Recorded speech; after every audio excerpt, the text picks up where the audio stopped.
Hello दोस्तों, मैं आज आपको दशा माता की कथा को सुनाती हूँ।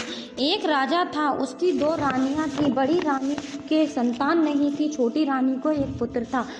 राजा छोटी रानी और राजकुमार को बहुत प्यार करते थे। बड़ी रानी छोटी रानी से ईर्ष्या करने लगी और बड़ी रानी राजकुमार के प्राणों को हर लेना चाहती थी। एक दिन राजकुमार खेलते खेलते बड़ी रानी के चौक में चला गया। बड़ी रानी ने राजकुमार को गले में सांप डाल दिया। छोटी रानी दशा माता का व्रत करती थी। राजकुमार दशा माता का ही दिया हुआ था। दशा माता की कृपा से राजकुमार के गले में सांप बिना नुकसान पहुंचाए चला गया। दूसरे दिन बड़ी रानी ने लड्डुओं में जहर मिलाया राजकुमार को खाने के लिए दिया। राजकुमार जैसे ही लड्डू खाने लगे तो दशा माता एक दासी के रूप धारण कर आई और राजकुमार के हाथ से लड्डू को छीन लिया। बड़ी रानी का यह बार भी खाली गया। रानी को बड़ी चिंता हुई कि किसी भी तरह से राजकुमार को मारना है। तीसरे दिन जब राजकुमार फिर बड़ी रानी के आंगन में खेलने गया तो रानी ने उसे पकड़कर गहरे कुएं में धकेल दिया। चूंकि कुआं बड़ी रानी के आंगन में था, इसलिए किसी को भी पता नहीं चला राजकुमार कहाँ गए। लेकिन जैसे ही बड़ी रानी ने राजकुमार को कुएं में धकेला तो दशा माता ने उसे बीच में ही रोक लिया। राजकुमार के न लौटने पर राजा व छोटी रानी को चिंता सताने लगी। उधर दशा माता को भी इस बात की चिंता हुई कि राजकुमार को उसके माता पिता के पास किस प्रकार पहुंचाया जाए। राजकुमार को तलाश करने वाले कर्मचारी निराश होकर थककर बैठ गए। राजा व छोटी रानी पुत्र शोक में रोने लगे। तब दशा माता ने भिखारी का रूप धारण किया और राजकुमार के गले से लगाए राजद्वार पहुंची। राजकुमार एक वस्त्र में छुपाए हुए भिक्षा मांगने लगी। राजकुमार को वस्त्र में छुपाकर एक भिक्षा मांगने लगी। सिपाही ने उसे धुतकार कर कहा, तुझे भिक्षा की पड़ी है, यहाँ राजकुमार खो गए हैं। सारे लोग दुख और चिंता में व्याकुल हो रहे हैं। इस पर दशा माता बोली, भाइयों, पुण्य का प्रभाव बड़ा ही विचित्र होता है। यदि मुझे भिक्षा मिल जाए तो संभव है खोया हुआ राजकुमार तुम लोगों को मिल जाए। देहरी पर पैर रखने लगी। सिपाहियों ने उसे आगे बढ़ने से रोका। उसी समय दशा माता ने उस बालक का पैर वस्त्र से बाहर कर दिया। सिपाही ने सोचा कुंवर इसके हाथों में है, इसलिए उसे अंदर जाने दिया। कुंवर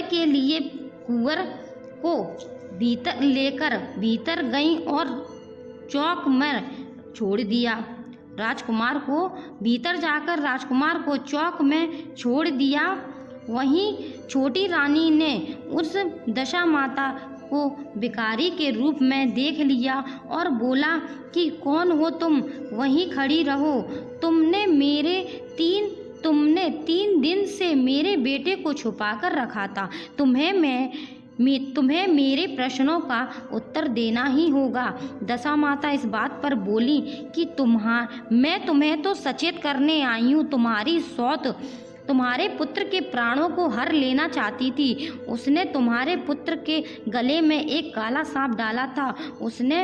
उसे मैंने भगाया था। दूसरी बार उसने राजकुमार को विष भरे लड्डू खाने को दिए, उसे मैंने छीने थे। और तीसरी बार उसने अपने आंगन के कुएं में धकेला तो मैंने उसे बीच में ही बचा लिया। इस बात पर उसने क्षमा मांगने लगी और छोटी रानी दशा माता से क्षमा मांगने लगी और बोली, हे माता, जैसे आपने मेरे ऊपर कृपा की है, मेरी आपसे विनती है कि आप मेरे महल में ही रह जाओ, मेरे महल में निवास करो। माता ने बोला, मैं किसी के घर में निवास नहीं करती हूँ। जो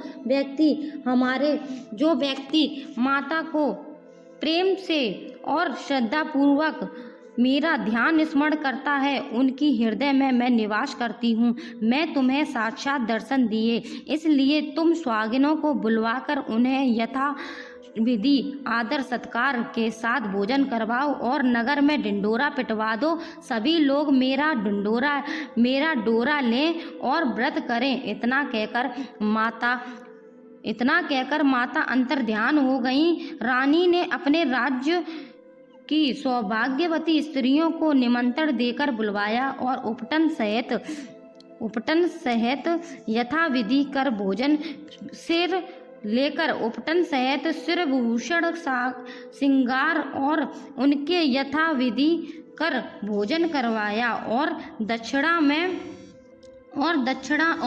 में गहने देकर विदा किया। रानी ने अपने राज्य में ढिंढोरा पिटवाया कि अब से दशा माता का डोरा लिया करें, माता सब पर अपनी कृपा बनाए रखेंगी।